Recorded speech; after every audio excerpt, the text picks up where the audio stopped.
Gaming on Cardano is the next big thing, I think anyway. After DeFi comes GameFi.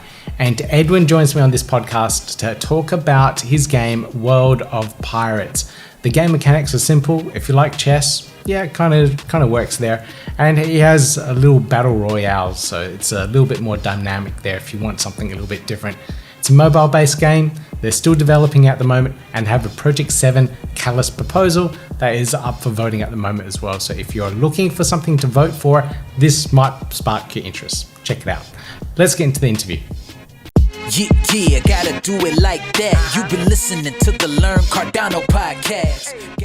I have Edwin joining me on the podcast episode to talk about a game that is developing and integrating with the Cardano blockchain. I'm excited about this one because I saw the artwork, I saw a little bit of the gameplay, and it really connects with me. The pirates, the artwork, and some of the chess integration into it as well. So it all ticks the right boxes, and I'm really looking forward to this one.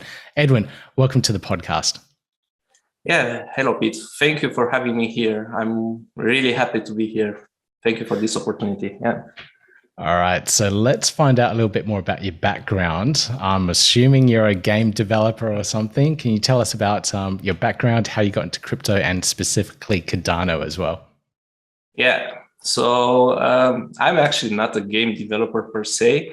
I will tell you about the whole idea of the World of Pirates and how I came with this idea and my background. So actually all started with my father, like 50 years ago or more than that, when he started to be a sailor.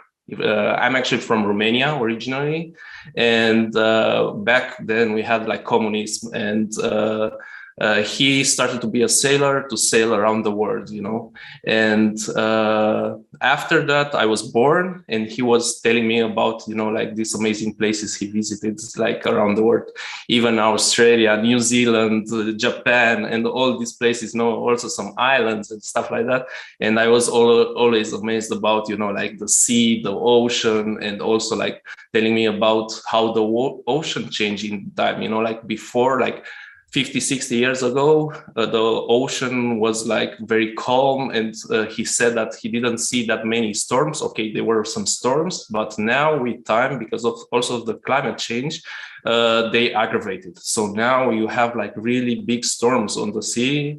And he said like in the last 10 years, he saw like so much difference. And, you know, that is maybe one dot that connected like with the game.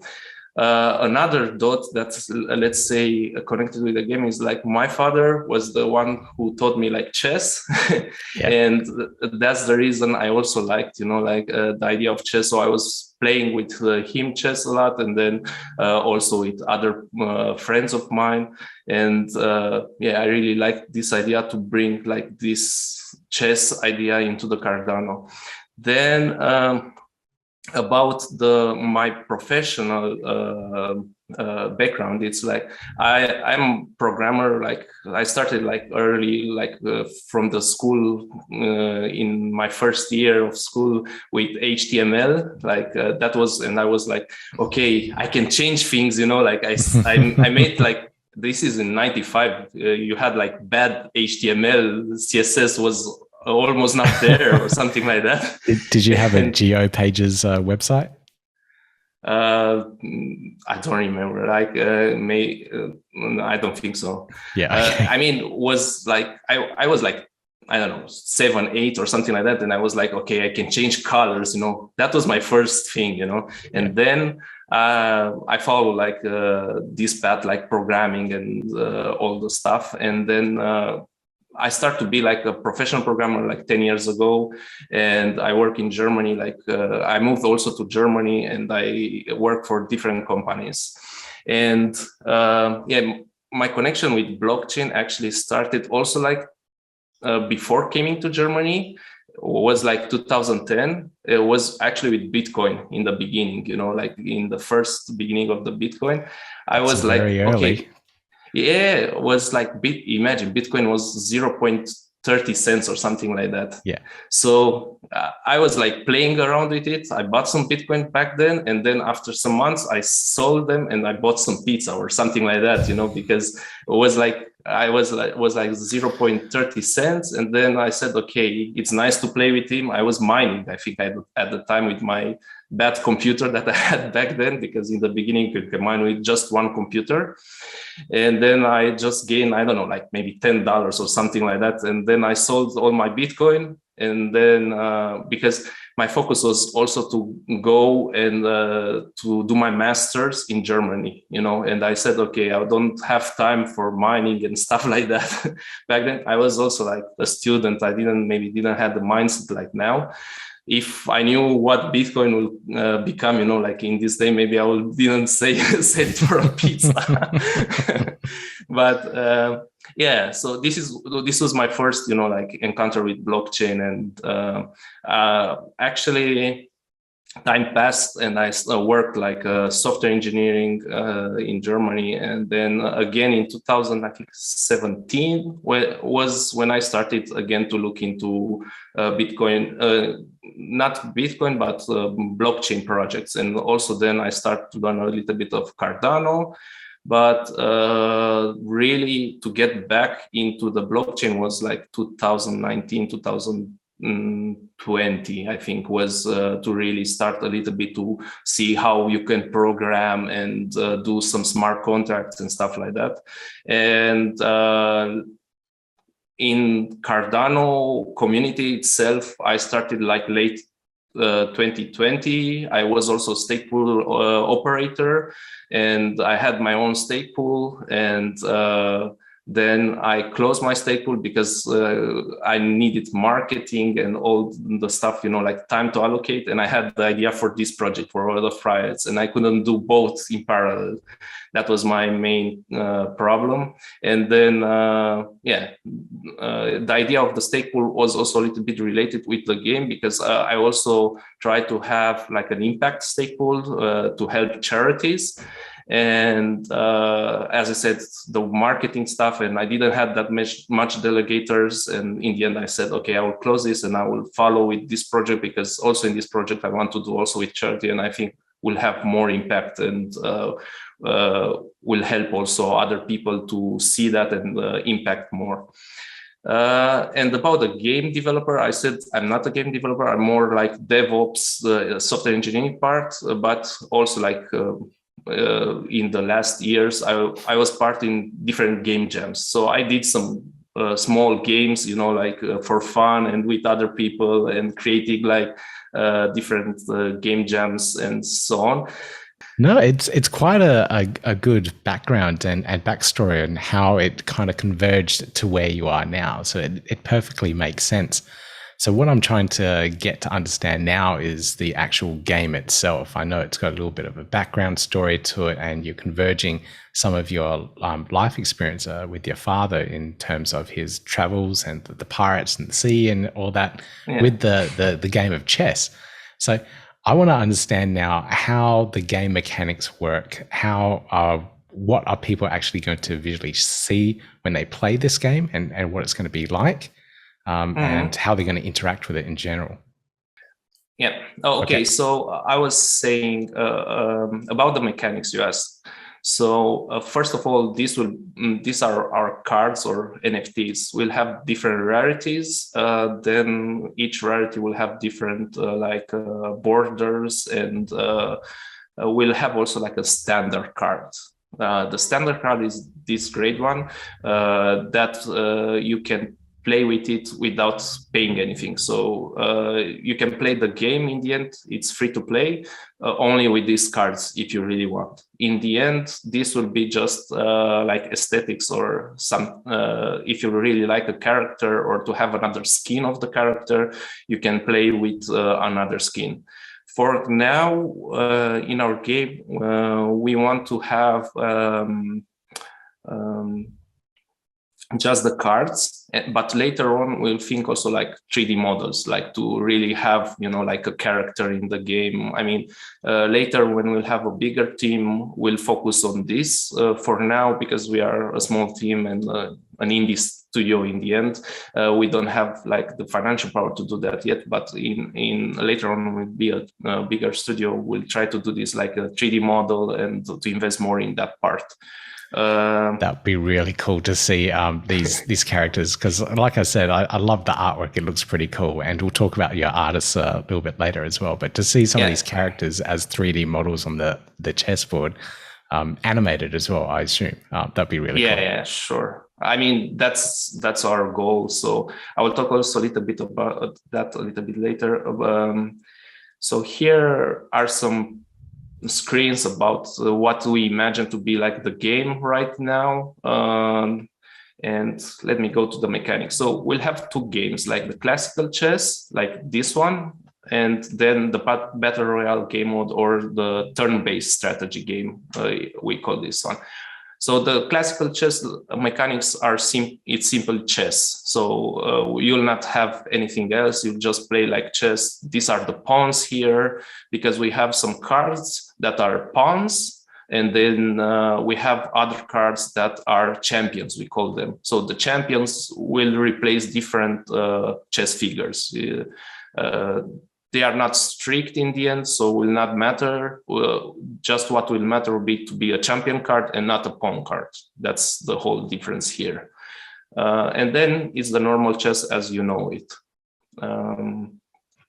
The second game mode, maybe this is more interesting, because here with our NFTs right now on the blockchain are also saved some attributes like attack, defense, and other attributes like speed and like defense or so. And with this mode, it's a little bit like Heroes and of the Might and Magic gameplay a little bit. Yep. You know, like when you fight, so you'll have like these two sides. You can play like player versus player, and then again here would be really nice to have the 3D models, but in the beginning we'll have just the cards, and then you'll have different attack speed and different range, you know, depending on what class you have, because we have also different classes. We'll have like a fighter or marksman or something like that, so you'll have different range of attack. Besides that, we'll have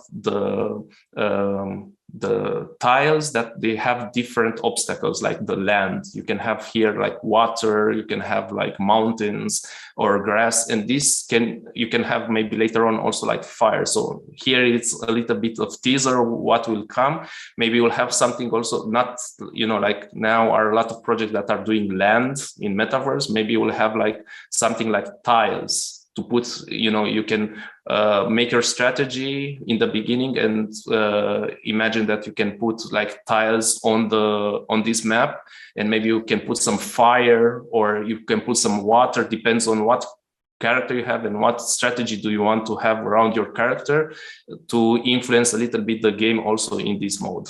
So that's this cool. Is like a teaser.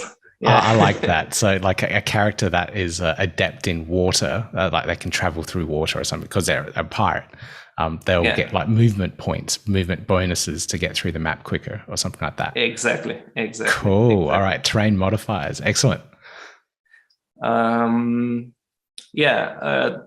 So these are the two game modes that we are thinking right now. In the future, we'll think also about other game modes, and we have like our vision. It's like maybe for the chess, to maybe have it in AR or something like that. Maybe you'll have your mobile, you can play with other persons, like in AR, you'll have the characters and then you can move it in AR like that. So these are something that we think about it later on, but as I said, like now we are still too small to really do that. So we have some also ideas. Maybe we'll do maybe with our characters later on, if this will go really good, we'll do like a small MOBA, game, something like that. So we have many ideas of what will come, and this will be really exciting about the game. Yeah.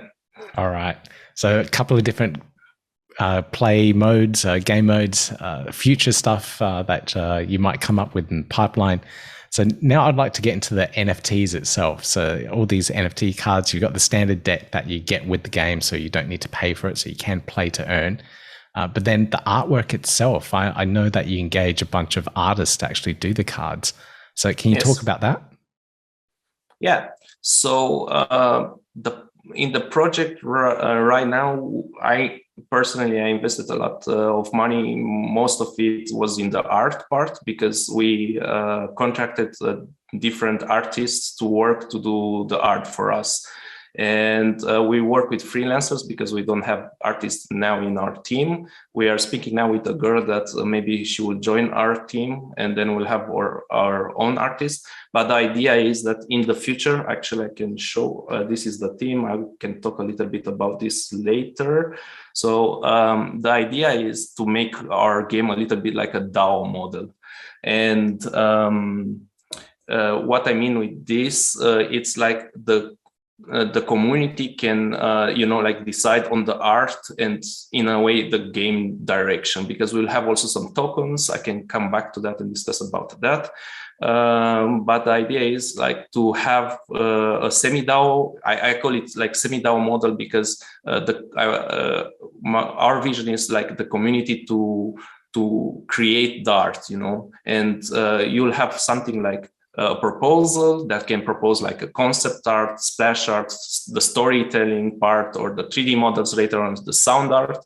People will vote from our community if they really like that. If this is voted and wins this competition, then the proposal is accepted.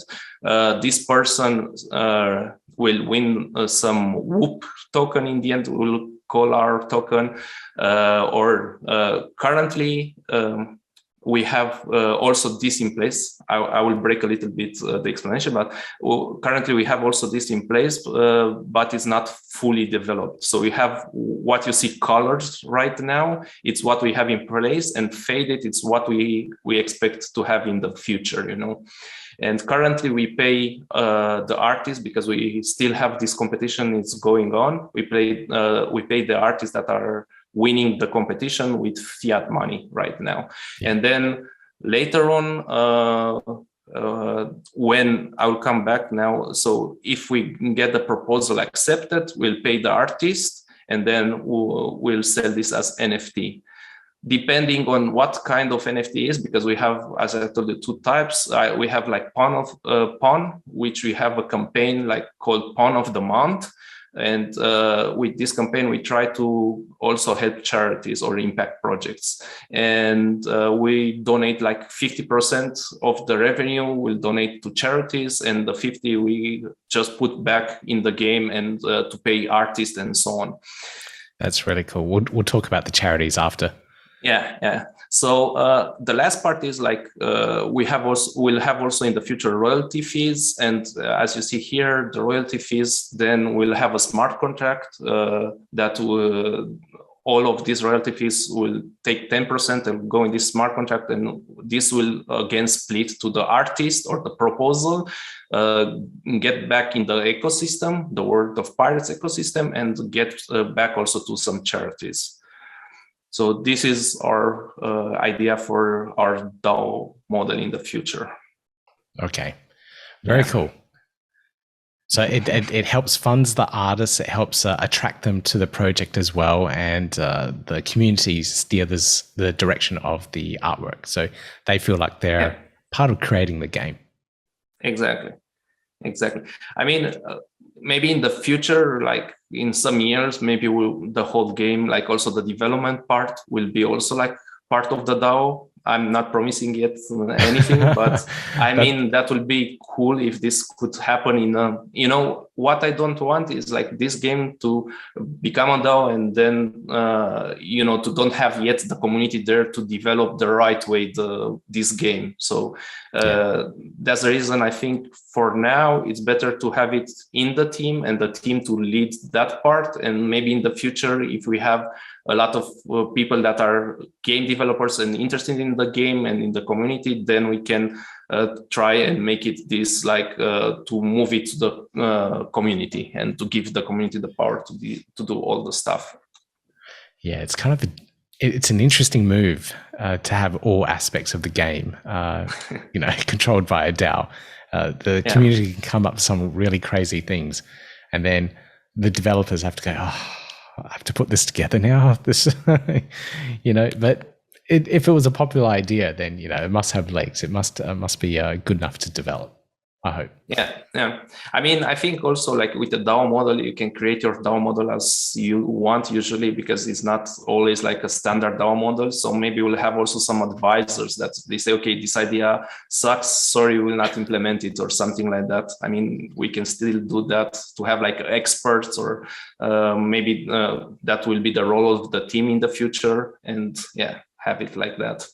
Especially if you manage to get on advisors that are really experienced game mechanic developers, exactly, like the ones that are really know how to make it a really addictive game, so more people will play and become part of the ecosystem.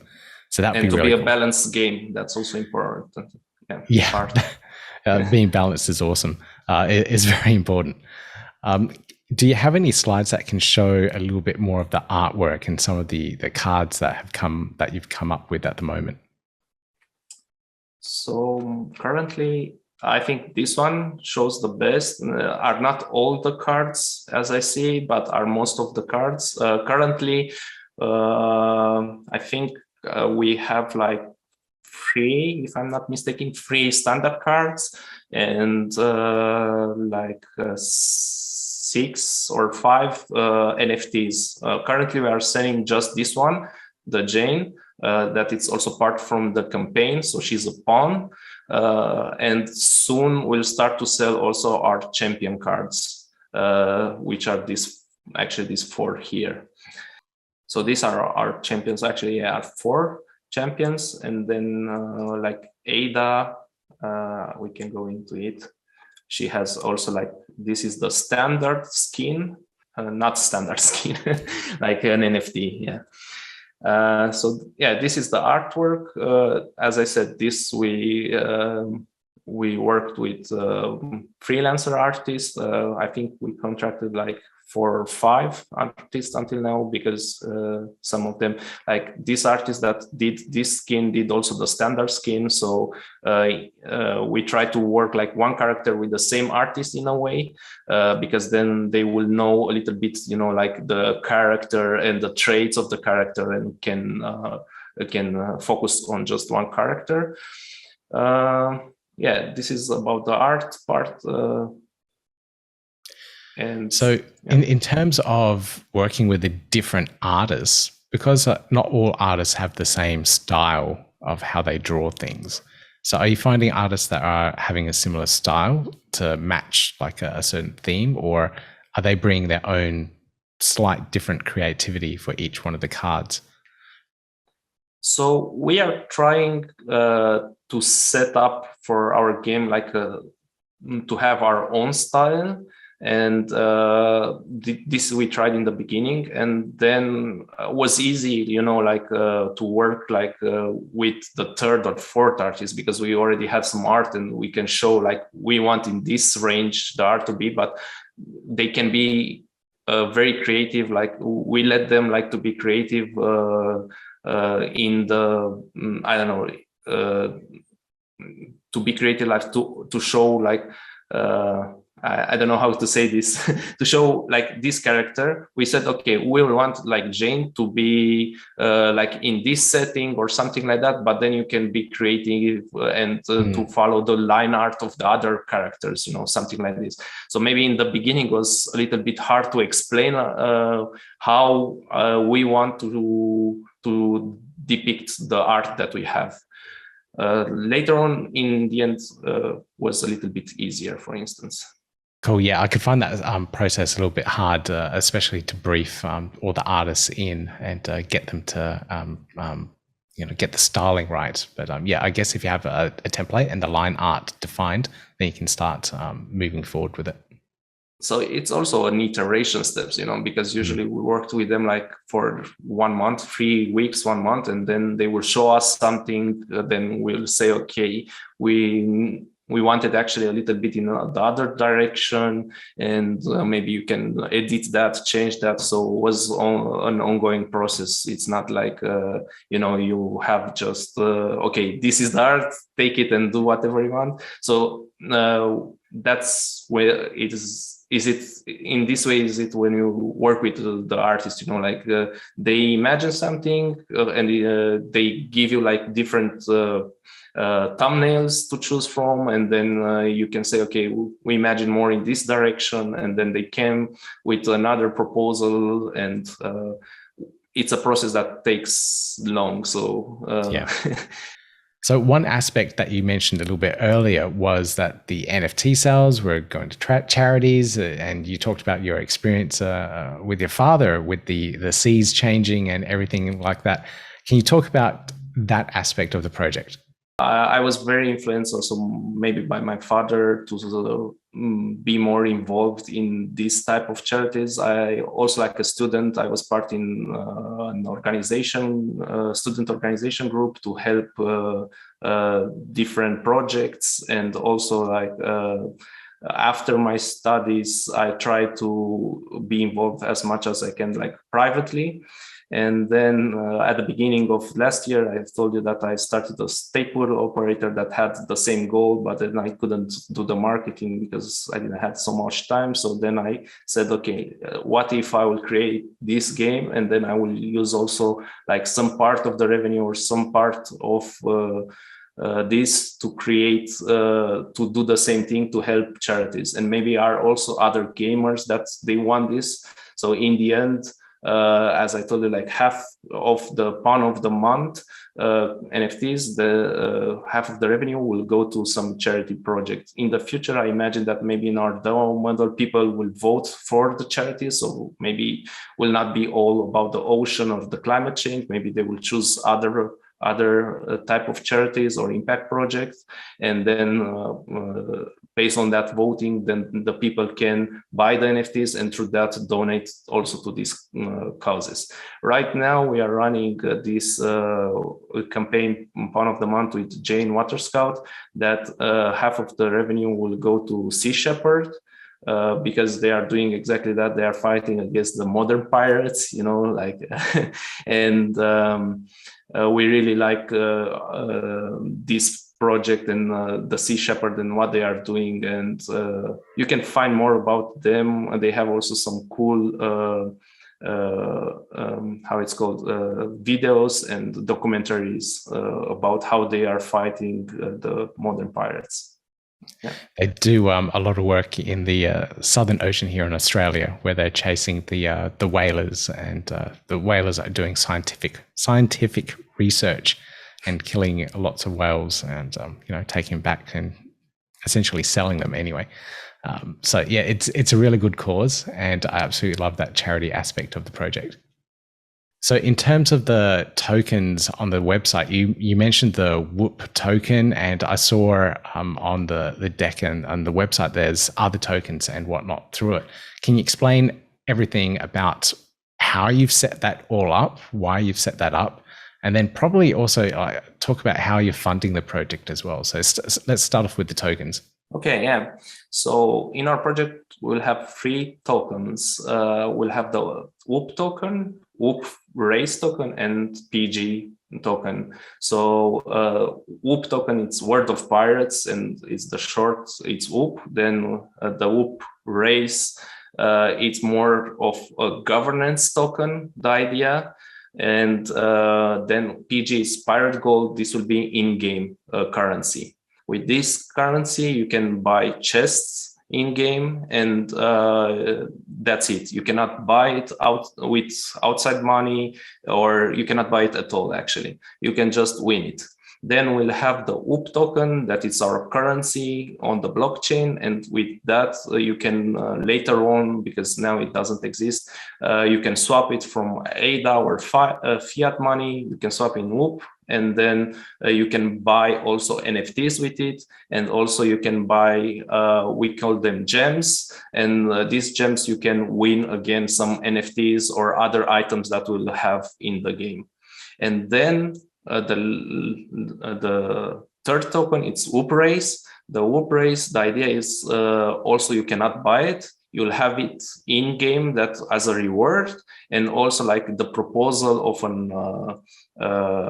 a proposal in the art DAO model, they can win also this OOP race. And with this OOP race together with the OOP token will give you the voting power in this DAO model that we'll have. So the OOP itself will be around 30%, 35% of your voting power. And then the OOP race will be like 65, 70% of the voting power. The idea is that we want to give the gamer, the one that plays the game, more voting power over the ones that just invest in the game and they don't understand the game, the mechanics, and what is needed in the game. So that's the reason we have 2 tokens. Gotcha. Okay. And then the in-game PG token. All right. So I like the idea of rewarding the people that play the game, having more voting power. It means that the dedicated people can steer the direction of the game. Rather than I play a lot of mobile games, and after you play them off, and get to a certain level, it's repeat. So if I could actually say, hey, if you could change this a little bit here, I might play it for an extra few months or something like that. That'd be absolutely brilliant. So I really like that controlling DAO model for rewarding the actual players of the game. Yeah, and about the funding, because you also asked about the funding. Currently, I found the project alone currently, but we are searching into different methods to fund this. So first was actually the Catalyst project. We applied for Fund 7. So the voting starts actually today when we are having this talk. And we hope to get the funds from there, because this will help us to boost a little bit the project.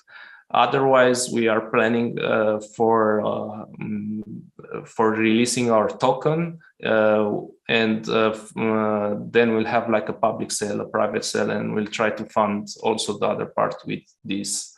We'll have this in a ISPO also model together with our the whole tokenomics. That it's still not finished. That's the reason I cannot say that much about it. That we are still working on that to set up the token model of the game, and because it's very important to really be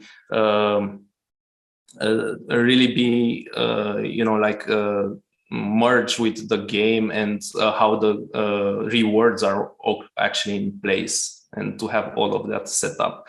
Plus, in the future, we hope to be like an agnostic game, or like not being only on the Cardano. We start on Cardano, but we are thinking in the far future to have also on other blockchains, to have more players, not just on the Cardano. So that we'll have also to think about it in our model for the tokens. If you have to. Well, I mean, like in the end, you ideally want to be able to list the game on like the Apple App Store, and people just download and play it, and it's all powered by blockchain. Yeah, but no one knows. Like that's the ideal situation. So that you're completely onboarding users. The game's on like Google Play, Apple App Store, and they don't know that it's powered by Cardano or whatever it is. That way you have the true mass adoption. And good luck with the token launch and working that all out. It's probably best to onboard an advisor for that one, and get all the tokenomics and all that perfect. Yeah. We are having some talks now with some people for that, and we'll see what comes out. All right. Can you tell me more about your Catalyst proposal, though? Because since voting is up now for Project Catalyst Fund 7, what are you asking for it, and what will you be delivering in the proposal? Yeah, sure. So we are asking for $60,000 just to create the first phase of the MVP of our game. The MVP should be then the beginning. We are thinking the beginning of the turn-based strategy game. So to have some simple mechanics and like the game there, but with maybe not with very complicated details like the terrain or something like that, just to have that part. Because now we are developing the chess classical game. So we are in the development of that phase. So that will be really nice to have like these two modes to have it ready to release for some test users in our also alpha version. And that will start, I think. So the MVP for the game, that's the idea, to found our MVP. We plan to have it up until July this year, and then to start like an alpha version development and to increase our team with more game developers and so on. Right, great. I'll make sure I put all the links to it down below in the show notes so everyone can have a look at the proposal, look over it, and hopefully vote for the project in Project Catalyst as well. Yeah, fingers crossed. All right. So in terms of the roadmap, you mentioned the MVP by mid-year and all that. So are there any other key milestones that we should be looking out for in terms of the roadmap? So you got your NFT sale that's on now at the moment, and yet I'm not sure how many are minting at the moment. It's just the one. And then when should we expect a few more? That should help with some of the funding as well. And then MVP by mid-year. So right now we have just one NFT, as I told you. It's the Pawn of the Month, Jane Water Scout. And now we have actually a competition, like NFT drop that will finish actually this weekend. And 200 participants will win some NFTs. So from the new champion NFTs. And then we'll start also selling them next month in February, when we'll also reward the other, the winners. So this is one milestone. Then the next milestone will be the MVP that I said in May, July. And afterwards we'll prepare the development for alpha version, and that will be the end of the year. So these are our big milestones right now. So we have also like long-term milestones, like beta version and the release final version. So we plan actually for also like an esports competition maybe, but this is like late in 2024 or even later. So will be interesting to see. And yeah. It's good that you do have that long-term vision, though. So you have a direction of where you want to be in the end. So, to get to an esports kind of thing, that tournament or whatever it is, that'll be a very, really, really cool milestone. You can look back at this interview, from 2 years back, and then you can go, wow, we've come a long way. So, fingers crossed that it all comes true. Yeah. Totally. Now, you're not doing this all alone, right? You've got a team. Like, how many people are on the team at the moment? Who's on there, who's doing what, and who else do you need for the team? So I'm the founder, let's say like that, and I'm doing also the cloud part, and because we have our website, it's in the cloud, and then also I'm a blockchain developer, and for the blockchain part we have actually two other guys, Jan and Torborn. They are also like part-time in the project, and they helped us. They created most of the minting part of the token that we are having now, and what will come next, airdrop and all the smart contracts. And they have like experience. So, for instance, Torborn has vast experience in blockchain. He did also some research on the blockchains, and now he's in both of them are in Plutus Pioneers, and Torborn, I think it's also in the Atala Prism pioneer group, and on the blockchain part, we are really good covered for this. In Excellent. in the game development, we have Christian, that he is like a developer for game for 15 years. He has experience. He is also like part-time. So most of the team, it's currently is part-time because we don't have yet funds, to fund ourselves full-time. This is what we are looking right now, to get some funds to fund us the full time. The only full time it's me right now. Yeah. And besides Christian, we have now for 1 week or 2 weeks, we have also AJ that he started to help us, and he's also more like a game designer and storyteller, so he will help us with that. And besides him, we have Praveen, that he has 24 years experience in startups and also crypto space, and promoting and building global digital solutions. And as I told you before, we have also now an interview with a girl, maybe for to be our artistic part, so to take over the art development, and to guide maybe the community later on when we have the DAO model. So this is mostly about our team in this point. So we will work also with freelancers when we need like more art, more storytelling, if it's too much work for us. What we need right now is maybe also like some Discord promoter that or Twitter, which is focused more on this part. Game developers are always welcome, like with all indie studios. I think it's the same problem. And I think that's what we need right now at the moment. Yeah. Right. Awesome. Yeah. Finding game developers is really hard, especially with the booming industry as it is. And, more and more indie studios are popping up. So everyone's competing against themselves to get more game developers, especially the really good ones. Good luck with that.